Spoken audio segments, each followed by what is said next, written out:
I'm Chris Matthews. It's midnight in Cleveland and the beginning of a new day for the party of Abraham Lincoln.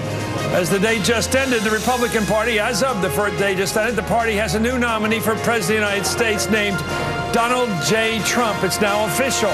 But inside the arena behind me tonight, it was a night to attack and prosecute the opponent, Hillary Clinton. Those attacks range from the mild to the criminal. Let me tell you something about risk. If Hillary Clinton were elected, she'd be the first president who couldn't pass a basic background check. Friends, not since Baghdad Bob has there been a public figure with such a tortured relationship with the truth. As First Lady, you viciously attacked the character of women who were sexually abused at the hands of your husband. Hillary Clinton understands coal miners and blue-collar workers about as well as she understands secure email. Are we willing to elect someone as president who has as their role model somebody who acknowledges Lucifer? Think about that. It is our obligation to stop Hillary Clinton now and never let her get within 10 miles of the White House again. Nasty times, and former New York Mayor Rudy Giuliani even told me she should be in jail. Hillary Clinton, here he is. What about this charge that she belongs in prison? I mean, you're candidate for president now, and he is your candidate as of tonight, says Hillary should be in jail. He says it over and over and over again. Should Hillary Clinton be in jail? Yes or no, Mayor Giuliani? You know her. You're a prosecutor. If I did what she did, I would be in jail. A few of the examples. And what was that exactly? Of Islamic. She exposed the most sensitive information of the United States to our enemies. She lied about it over and over again, and she destroyed 34,000 emails she had no right to destroy. I have convicted people on 20% of that evidence. Well, even as the Republican Party presented a united front on stage against Hillary Clinton, the Trump campaign remains haunted by last night's story that portions of Melania Trump's speech bore striking similarities, word for word in sequence, to Michelle Obama's speech back in 2008 at a Democratic convention. We're going to have all of the latest twists and turns on that story. It's all coming in and growing as we begin to focus here tonight. Prosecuting the case against Hillary Clinton, Robert Costa, national political reporter for the Washington Post and an MSNBC political analyst. Ed Cox, the chairman of the New York State Republican Party, and Susan Page is Washington bureau chief for USA Today.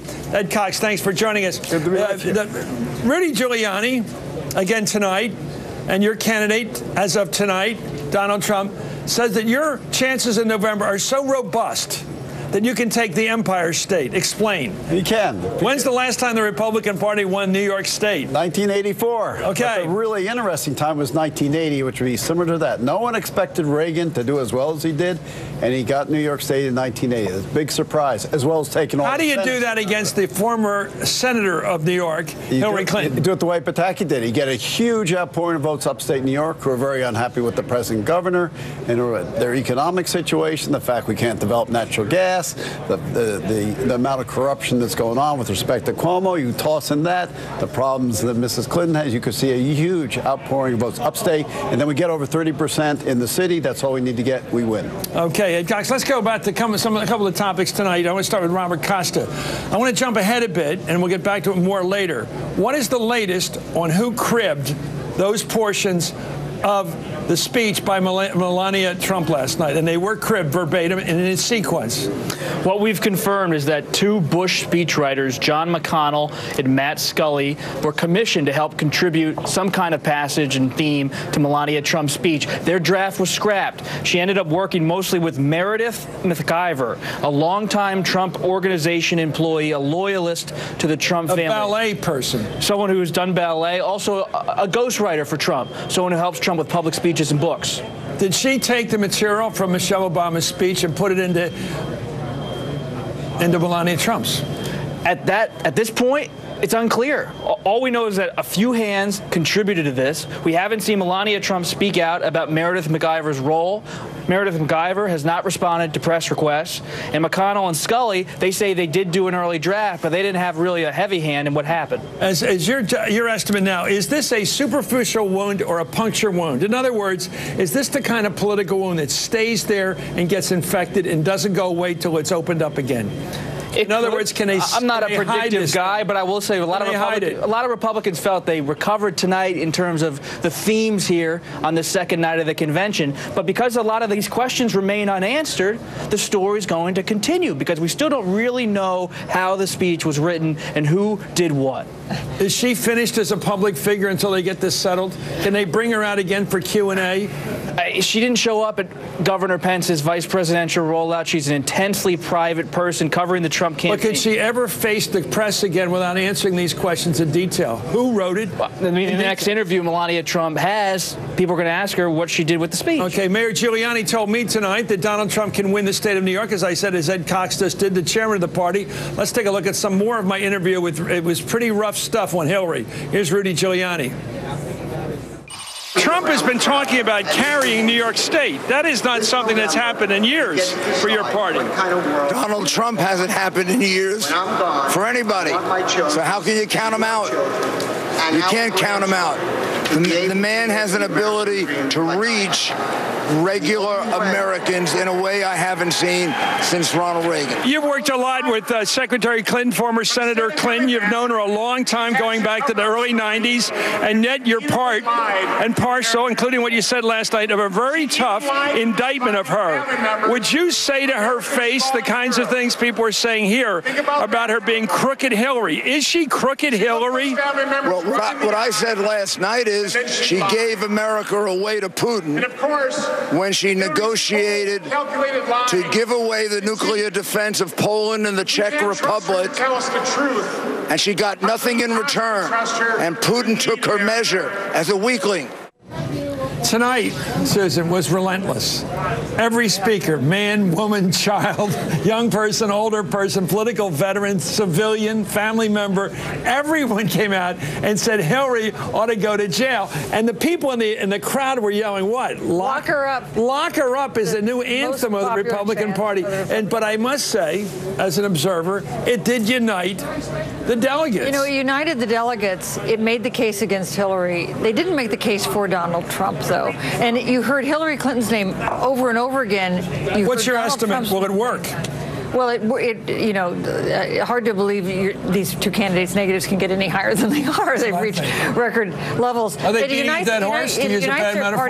I think it does not reach out to the swing voters that you got to have if you're going to win places like New York or even places that traditionally Republicans do a little better in. There are not enough angry working class voters to elect a president unless you reach out to some other people who are not driven fundamentally by a hatred of Hillary. You know, I think you know politics as well as I do. The people in play right now are not the working white guy. He's sort of ticked off and he's going to go with Trump, and the liberals are going to be with Hillary and all.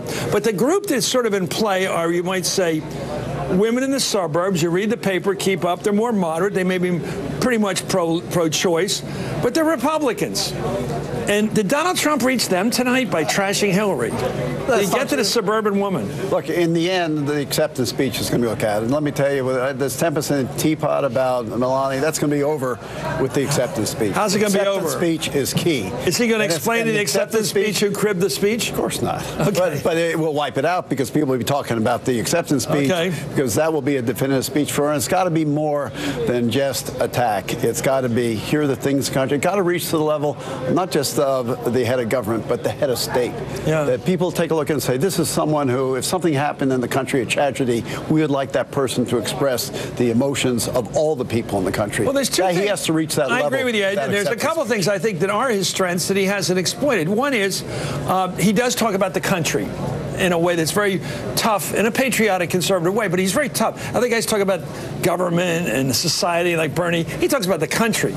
And that's sort of tough. We got to get tougher on trade to protect our country. We got to be tougher on immigration to protect our borders. It's very nationalistic. Is that going to be part of the theme Thursday night? Absolutely. The people you're talking to are very patriotic people. Patriotic in the sense they care about the companies. This is middle management in companies. It's not just blue-collar people. It's not just the hard hats. By the way, where are the rich people? I've been all over the floor. I've been all over the floor for 2 days now, and I see I see no country club aspect. No, this is a Palm Beach here. It's not here. This is not your father's Republican Party here. This is a new Republican Party, a Trump Republican Party. Let's take a listen to this. Amid chants of lock her up, Chris Christie delivered a point-by-point. He called it a prosecution of Hillary Clinton. In fact, he kept asking for guilty judgments, and he kept getting into the crowd. Guilty. It was like the Roman Colosseum tonight. Here's his closing argument. Her focus group tested persona with no genuineness to be found is a sham, meant to obscure all the facts and leave you able to vote for her. We cannot promote someone to commander-in-chief who has made the world a more violent and dangerous place with every bad judgment she's made. I can tell that everybody in this hall agrees with this, but I want to take our last moments here to talk to all of you at home, in your living rooms, sitting there tonight. You're the ones who will decide this election. We have an alternative. We have a man who is unafraid. We have a man who wants to lead us. Because, see, we know exactly what 4 years of Hillary Clinton will bring. All the failures of the Obama years, but with less charm and more lies. It is time to come together and make sure that Donald Trump is the next president of the United States. I am proud to be part of this team. Now let's go out and win this thing together. Let's go get them. Good night. It was a rousing close, and the entire speech was a number of indictments. And they kept saying guilty or not, and they all go guilty. It was like thumbs up, thumbs down in the Coliseum. It was unbelievable. So how will Pence's speech compare to that one? One vice presidential hopeful against the guy. You know what you're talking about, which means it won't be as tough. No, I'm sure it won't be, right? Won't that be more about reassurance about Donald Trump, not prosecution of Hillary Clinton? When you look at Christie, I was watching up from the second level. He was playing to the TV audience.